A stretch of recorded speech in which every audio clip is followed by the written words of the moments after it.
मायूस बैठे रहने से क्या होगा। मौजे तो अल्लाह के रूबरू जाए नमाज पे खड़े होने में है। आप यकीन का दावा करते हैं ना, तो फिर आप यकीन रखिए ना। आप ये सोचकर क्यों घबराते हैं कि आगे क्या होगा। आपको पता है कि आपको ये बेचैनी क्यों सताती है, क्योंकि आप जल्दबाजी करते हैं। आपकी जल्दबाजी आपको थकाती है।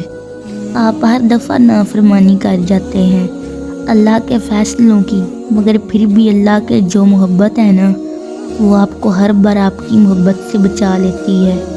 लेकिन आपको हर दफ़ा ये जो आपकी हिफाजत होती है ना, वो सज़ा नज़र आती है, मगर आप देखती नहीं। लेकिन ज़िंदगी जो है ना, आपको हर चीज़ की हकीकत दिखा देगी। जिसने सुना है, आपको हर दफ़ा सुना है। आप उस अल्लाह की भी तो एक बार सुन लें। आप अल्लाह को अपने लिए काफ़ी करके तो देखें, फिर देखिए कि अल्लाह क्या करता है।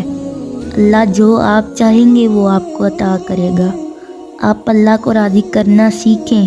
यकीन जानिए अल्लाह आपको राज़ी कर देगा।